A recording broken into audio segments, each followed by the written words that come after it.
Episode 3, The Signal.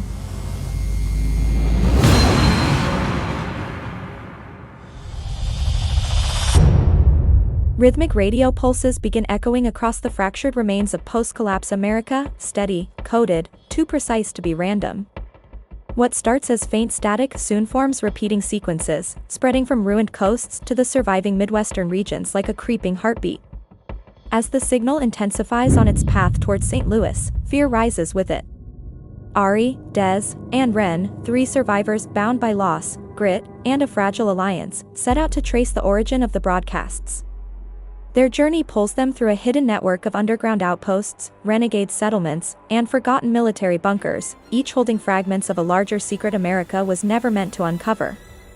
The deeper they follow the pulse, the more unsettling the pattern becomes. It isn't just communication. It's mapping us.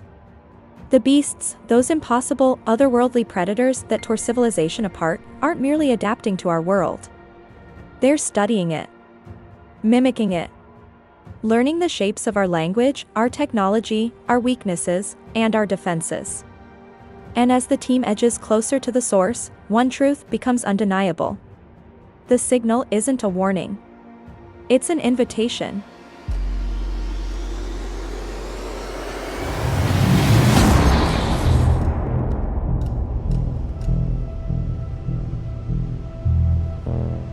Ari records the pulse, overlays it with previous electromagnetic anomalies. The pattern repeats with mathematical precision. Not organic. Not random. Someone, or something, is calling.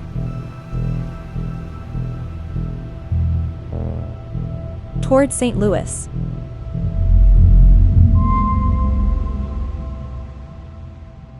The trio heads south along fractured rail lines, passing remnants of Midwestern survival outposts, Chicago Ridge, Bloomington Safe Cellar, Springfield Relay, each built from scavenged tech and guarded by exhausted communities. Rumors spread.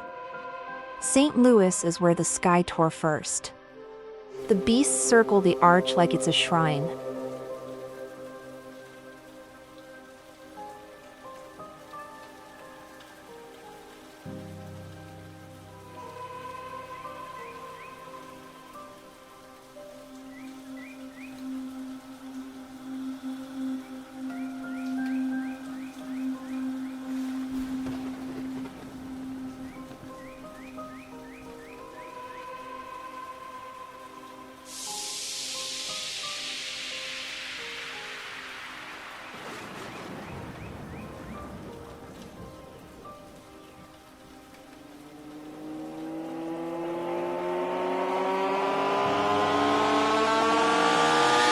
At each stop, the signal grows stronger.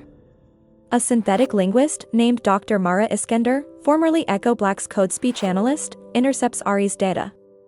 She joins them. She's shaken. This isn't beast language, it's a response. Something is answering us, from the other side. The Breach City. The coastal ruins were half swallowed by the sea, broken piers jutting from black water like ribs, gulls long gone, only wind whistling through rusted ship hulls beached on rooftops. The shattered observatory clung to a cliffside, its collapsed dome split open to the gray sky like a cracked skull. Inside, as the team sweeps old star maps and sea-salted consoles with their flashlights, the signal detonates into a spike, monitors glitching, air pressure tightening until everyone's ears pop.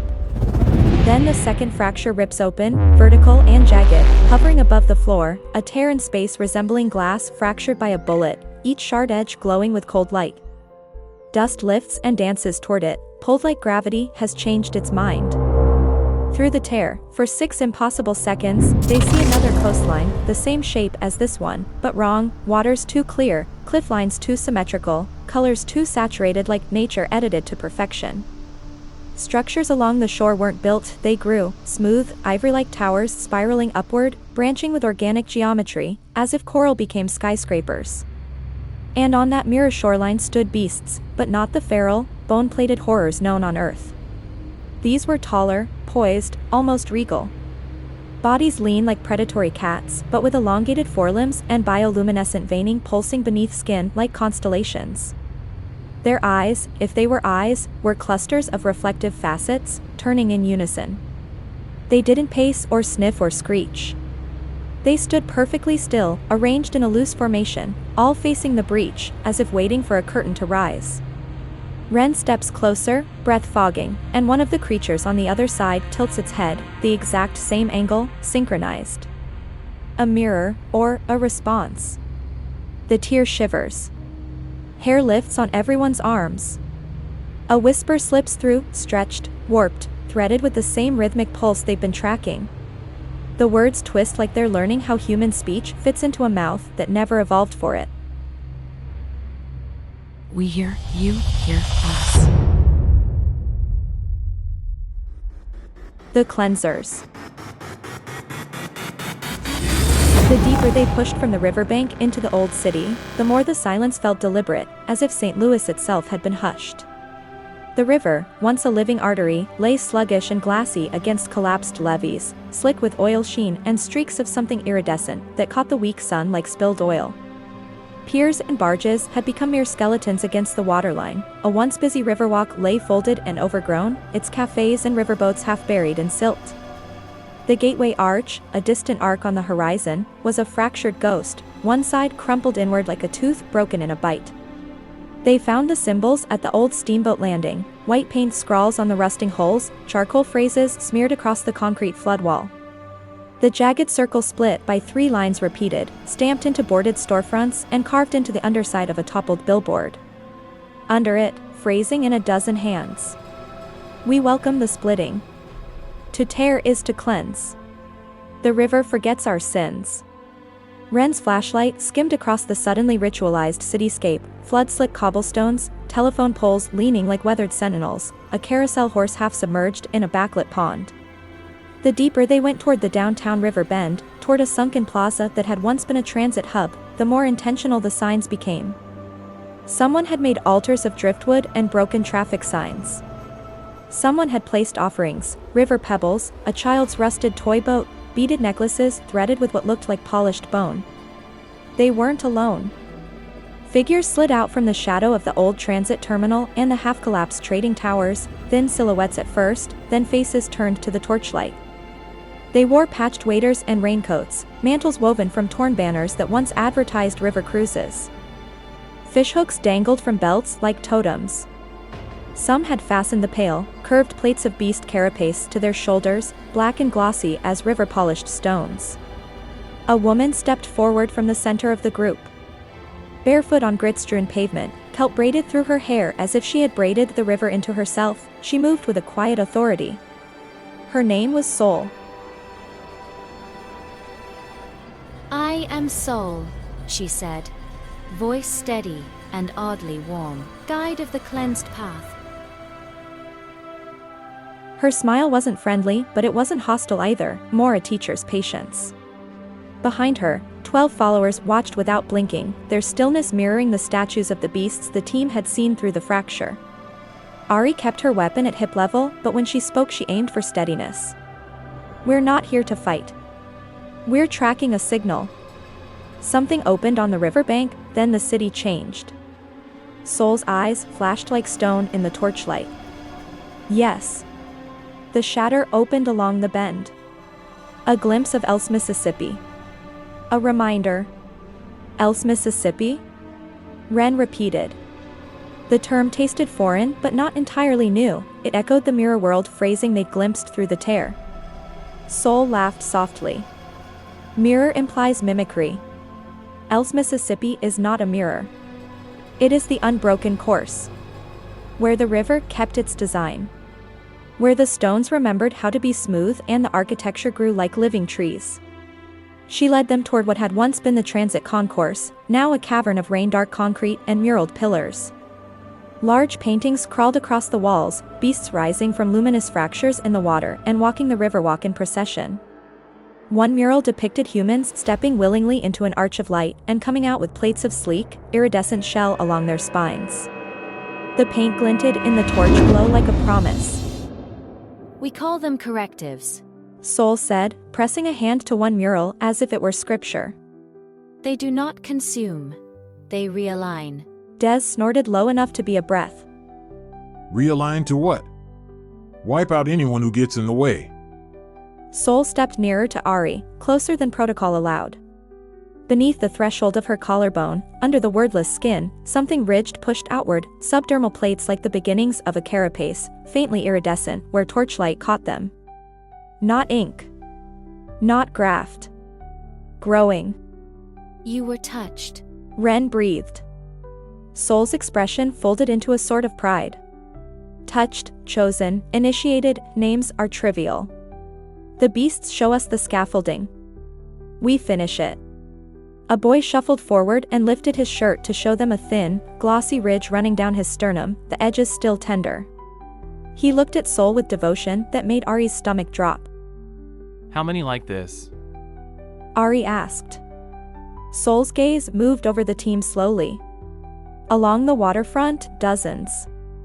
Upstream and downstream, hundreds. Inland, the pattern spreads like river silt. Those who welcome the remaking are saved from the rupture.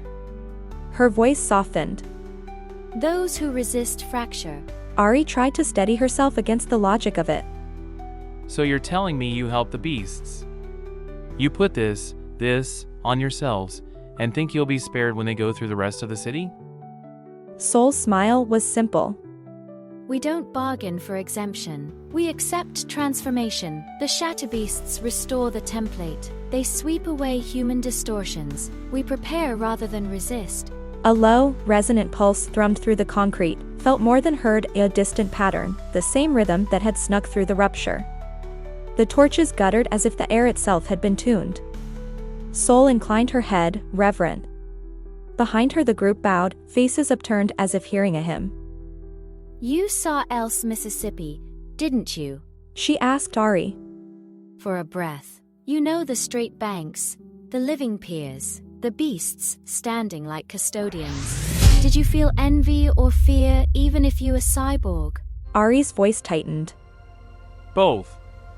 That is honest. Sol's gaze slid to Ren. You asked whether they are alien, from another world. No. They are from an unbroken line of what this river could have been. They are corrective because our design went off course. The shatter is a reset. Des tightened his jaw. So you're collaborators with an overriding force. You think painting your faces and wearing a few shell plates will keep you when they decide we're the corrupt part? Sol's reply was patient as tidewater. It is not negotiation. It is joining a larger pattern. We accept the loss of the old self. To survive is to become more in harmony with the river's blueprint. Ari thought of the child at the dock with a bandaged arm. She thought of the old preacher in the North Ward who had been dragged quiet by the beasts. She thought of the fractured arch visible through alleys, a jagged witness. How do you reconcile the children? The families? Sol's face hardened for an instant, not cruel but implacable. The remaking is mercy. To be reborn is to shed rot. Those who cling to rot will drown in it. A distant, sharper pulse rolled through the plaza, closer this time. The group stiffened like long-bent reeds. Sol's followers began a murmur that was neither prayer nor speech, more the rhythmic repetition of the shatter's pattern, syllables clipped and folded until they matched the signal's cadence. Sol stepped toward Ari and Ren as if offering them a last chance to choose. The next fracture traces the bend. You may stand and watch as it passes, or let it shape you. The river will have its course, with or without consent. Ari overlays every breach, beast migration, cult location, and radio pulse. A pattern emerges, a ring of movement tightening around the Midwest.